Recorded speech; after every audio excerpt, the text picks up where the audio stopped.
Jonathan. It's so good to see you. So good to see you. Happy to be here talking about fun things. Oh my gosh, fun things indeed. Listen, you recently garnered a few awards. You've got some big stuff happening. Can we talk I think so. the It's crazy. oh my gosh. It's crazy. Oh my gosh. Okay, so tell me, what was it like when you found out about the Critics' Choice Real TV Awards? I can tell you, my husband, I was standing on set of Finding Mr. Christmas season 2, and we were filming a festive face-off, and my husband came running up to me with the camera pointed at me, and he goes, "You just got nominated for 3 Critics' Choice Awards." And I was in like we were literally about to do a take, and I was like, "What?" And, like I couldn't even compete it. Like it didn't even like my brain could not process what I was hearing. And I was like, "What do you mean 3?" And he's like, "Finding Mr. Christmas, best host, and male star of the year." And it was such an experience and such a moment. I can't even believe that you're really surprised about it because it's like everybody loved Finding Mr. Christmas. Oh, It's thank you. like that and the groomsmen. I just feel like you're just And a we won a GLAD award. We finally got Hallmark its first GLAD award, which was very exciting. After being nominated like 7 awards, we finally we didn't have the Susan Lucci of it. We brought it home, and so it was great. I love that. The Susan Lucci. It's yeah, we're changing that I up. was like, please don't let me be the gay Susan Lucci of the GLAD awards. No, it's But amazing. wasn't it great when she won? Oh, I know. Oh God, what an iconic moment. iconic. I think it was right around the time I was on All My Children with her, so it was very fun. You really? Mhm. Oh, wow. So yeah, That's very cool. That's very cool. And now here you are, here like we are. in the middle of all of it. Look, when you saw your name up against everybody in the categories, like I what? mean, first of all, to be in the category with Alan Cumming, like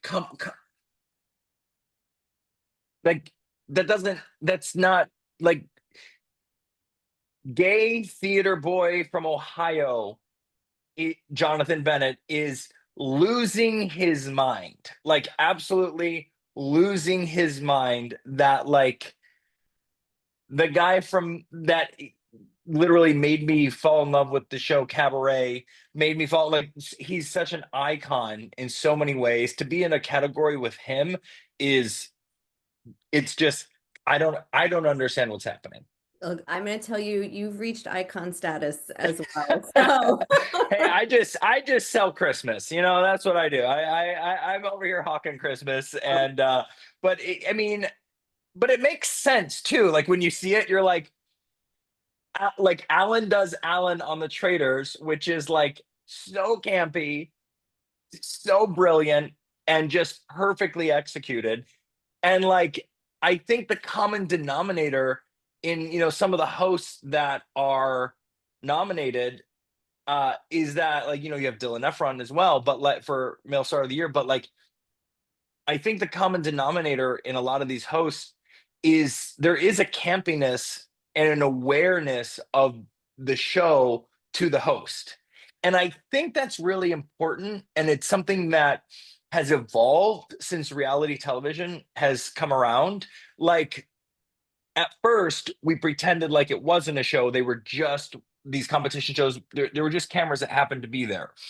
Then the audience got too smart. Like it now the audience knows like there's enough social media, enough behind the scenes that it's like the audience is not stupid. They know exactly what they're watching. They know that it's being, there's moments that are, being produced. Like they're going to go back and redo that walk up or redo that entrance. Like that's just what happens in reality television. And the audience is onto it. So like the fact that what I love so much about what Alan does on Traders and what I do on Finding Mr. Christmas is there is a wink and a nod to the audience that hey, we're aware we're on a reality competition show. We're not trying to get one over on you. Like we're in on the joke. And I think that makes the audience like your show more. That you're like where like some other shows, there's some other shows on other networks still try to like put up the facade that it's a real show. And I think there's an interestingness to it when there's like a campiness and awareness. That's such a good point. I mean, audiences do, they like to feel smart. They like to feel like they're Yeah. into something. Well, So they know, like we're in on the joke, guys. We know, like when I have 10 hunks dressed in, when I make 10 hunks put on ugly Christmas sweaters and like they take off their shirts on camera and squeeze into the tight Christmas sweater, like me and Melissa Peterman are standing there going like, we know what we're doing, and you're welcome, America. Like, it's just like we're in on it. We're in on the fun. We know what you want to see. Here it is. we're here for it. We're here for Yeah. it. So tell me about finding your voice as host on the show. Ooh, finding my voice as a host on Finding Mr. Christmas. What a great, that's the new series, Finding Jonathan's Voice. Now, it's been okay, let's go with the real tea. So it was very important to me when I did this show, since I got to create it. It was so important to me that when I met with the producers and we met with the director day one, I said, there are moments where I'm going to sound extremely hosty. There are moments when I'm going to be completely insane and over the top. And there are moments where I'm going to be really grounded and I'm going to cry because I'm going to get so emotional doing the show. And there are going to be moments when my jokes are absolutely god awful horrible.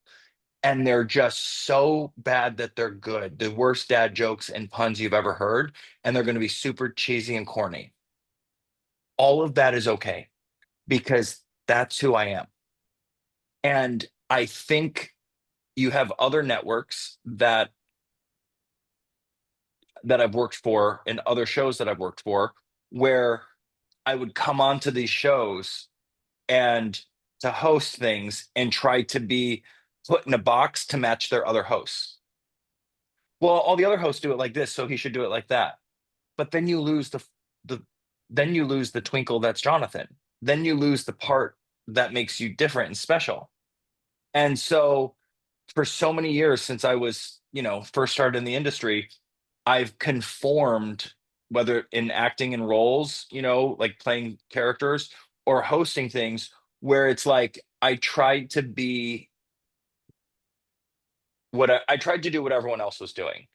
And what I realized in the past 5, 6, 7 years after marrying my husband, who's the best thing that ever happened to me, is he always lets me, he's like, every part of you that's just so ridiculous and dumb is the best part about you. Like all the things about you that make you so just ridiculous is what makes you so different. And so I really wanted to harness that going into Finding Mr. Christmas. And I had a rule from the beginning. I said, no one will ever give me a note when I'm hosting to change my performance because whatever's organically coming out of my mouth is okay because it's real. We're having a moment. And if I think something super, yeah, there's no right or wrong way to be a host.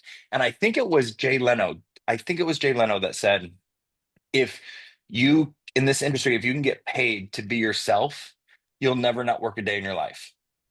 And ever since I started just unapologetically being myself, I haven't stopped working. And so that's kind of like the new bar. So finding my voice on this show was very important to me because I'm like, you're getting Jonathan, the big, the ugly, the crazy, the loud, the nerdy, like all of it. And it's never going to be too much and it's always going to be enough. It's really cool. I know obviously a lot of people watching love you from your Hallmark stuff.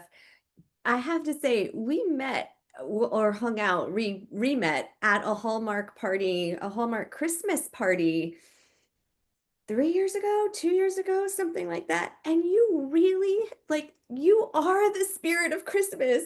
Your energy to be in a room with you at a Hallmark Christmas party, and you were just dancing and loving life. And I'm like, this is life. Like this Yeah. about right here. And it is in you. So it was so fitting when you came out with the show. And I was just like, yes, this is Yep. the I world. mean, it's I think what makes a great creator of a show and a great host of a show and a great executive producer, which is probably why we got 3 Critics' Choice nominations. Hello, is like knowing I'm someone that has been on the other side in their shoes. I was a contestant on Big Brother. I was a contestant on Dancing with the Stars. My husband was a contestant on The Amazing Race, so I pull information from all the time to help me create challenges. So, like, you don't know what it's like until you've walked in someone's shoes. And I've walked in all these guys' shoes. So, not only have I been a reality show contestant on the biggest shows there are, but I'm an actor who wanted to pursue my dream of acting. So, I know exactly who each of these guys are. I know what it feels like to stand there and want that dream so bad to come true in acting. You want to book the movie. You want that job. I know what it's like to be that guy. And so when you combine that with my reality show contestant experience, you have the perfect like merge of the two things coming together. That's why like, hey, produce a show about Ryan Lochte swimming. I don't know. I wouldn't do that. I don't know how to do that. Don't know anything about swimming. So I can't like tell you about it. But I know every detail that it takes to make a Hallmark movie. I know every nuance it takes to be a Hallmark leading man. I know every tiny little, tiny microscopic thing that you need to know to be successful in this world, this Hallmark Christmas world. So being able to take that knowledge and really know it, it's like you don't have to teach Gordon Ramsay how to cook. He knows how to cook. Like, so it's like we took all that knowledge and that's what filtered to make the show, I think, a hit.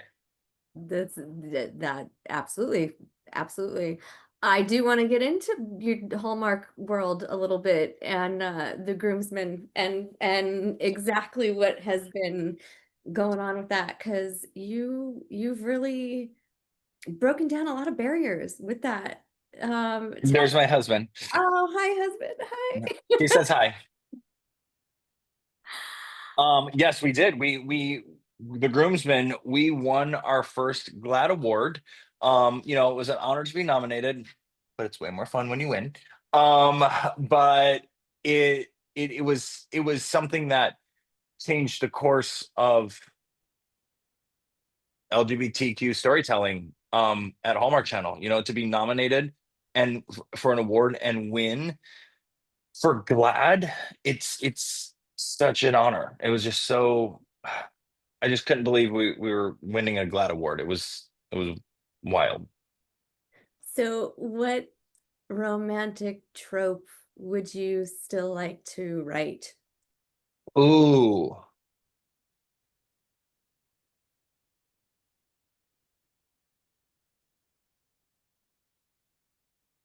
that's a good question.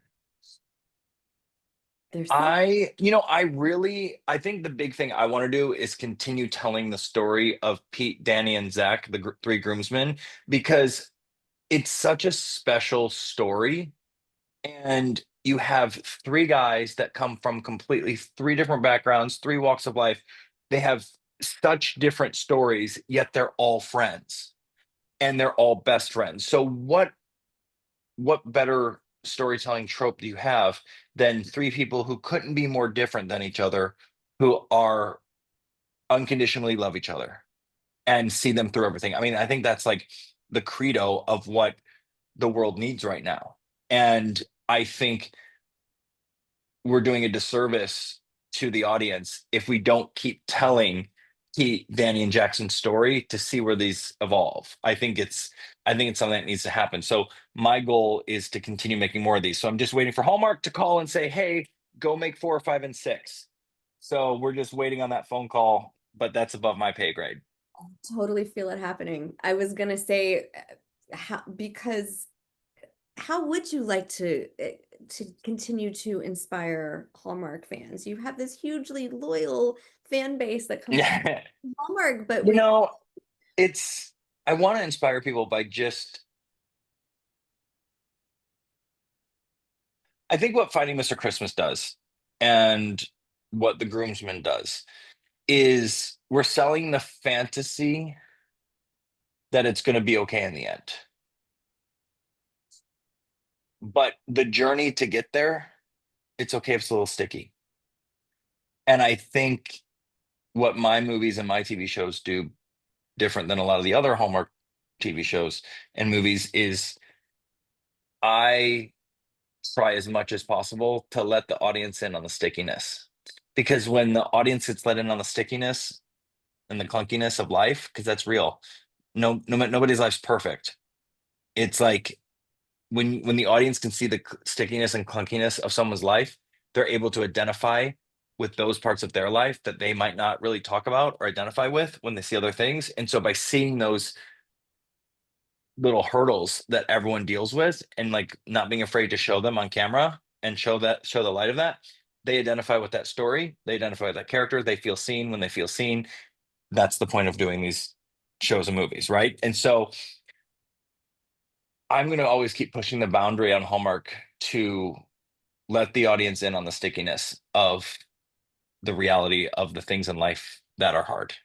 That's it's okay. And it's okay to not be okay sometimes. Oh, 1,000%. I think we need to be reminded of that Hmm. daily. But then again, with the Hallmark trope of everything's going to be okay in the end, that's also true because if it's not okay, that means it's not the end. So if like it will be okay because whatever will happen, and whatever happens is okay. So you aren't selling a fantasy of like false happiness. You're just showing acceptance to what is. And that's what my movies I try to do with. Well, it sounds How's so. that, huh? I love that. I know it's so it because it's like, people say happiness is not a destination, it's the It's a journey. journey. Yep. And I love that you are there to remind us of that. It's true. We need it. It is about persevering. So you're producing, hosting, starring. What's the most challenging behind the scenes thing you've come across?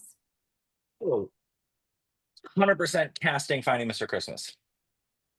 The hardest part of the process is finding the 10 guys. It is the hardest part of the process because we want them all to have that special thing about them that makes them shine above the rest. So it's just we're so the casting process for that is very, very hard. But I also think just creating the festive face-off challenges that are going to be fun and entertaining, but not be ridiculous and over the top is what we did in season one. And then when I watch season one, I go, why aren't we going ridiculous and over the top? We're literally shooting a show about hot guys in flannels trying to be the next Hallmark movie star. You can't get campier than that. Like it is the campiest show available. Why not just lean into it? So as we shot season two, our challenges got so ridiculous and I got away with so much. And I don't know how the network approved what I did for next season, but they did. I wouldn't have approved it if I was them, but they did, and we shot it, and it was brilliant. So, it's just always like I feel like for me, it's always like, what can I get away with this season? What are they gonna let me do?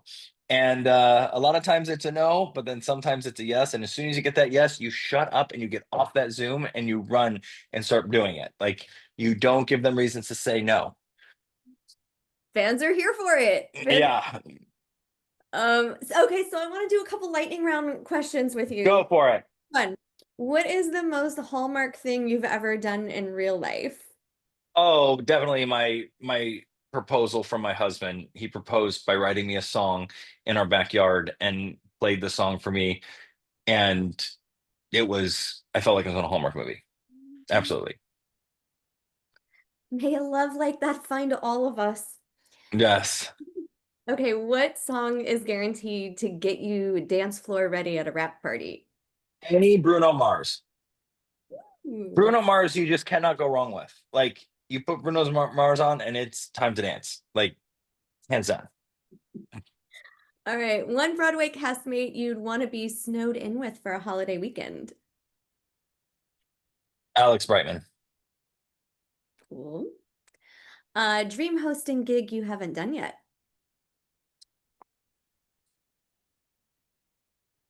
I want to host a game show. I've not hosted a proper game show, so my goal is a game show. Love that. What game show? What kind of Uh, anything? any game show where there's points and stuff, like I don't care as long as it's fun. Okay, what's more stressful, live TV in Times Square or opening night on Broadway? Oh my God, opening night on Broadway. Are you kidding? I blacked out. I don't remember a thing. It wasn't until the curtain call when I like came to that I looked at Leslie Kritzer and I go, "Is it over?" She's like, "Yeah, you did great." I'm like, "Are you sure?" She's like, "Oh yeah, you did great." And I like ran out. It was the most wild thing of my life. My husband came and saw the show 30 times. Oh, love it. He's heaven. Love it. That's so awesome. All right. This round we're calling it Pitch It Like Bennett. Okay, go. All right, so you're gonna cast it, set the plot, improv a tagline, whatever you want. Mistletoe and murder, a Christmas whodunit. What would be the tagline? Or who would you cast in it? Myself, because I always want to cast myself in everything. Um, I would cast myself in it, and it's already something we're working on, and we're literally in the middle of developing this. So I can't really say much more because it's too real. Amazing! Pitch it like Bennett for the win. Oh, so Well, good. it's been pitched and accepted. So we'll Amazing. see. Okay, last question. We're asking everybody at Awards Buzz, what are you watching on TV right now? Oh, great question. James, what's the name of the Gold Rush thing we watched? The Fen, Forest Fen. What's the she's asking what we're watching on TV right now. What's the Forest Fen thing that made us lose our mind? Gold Rush? There's my husband, everyone. You're welcome. This is Zoom. Golden Greed on Netflix. It's 3 episodes about Forrest Fenn, the guy that hides the treasure, and it's real. It's real. It's like real life treasure hunting. It's so good. I actually haven't seen that. That's one I haven't seen. It's only 3 episodes, and it will blow your mind.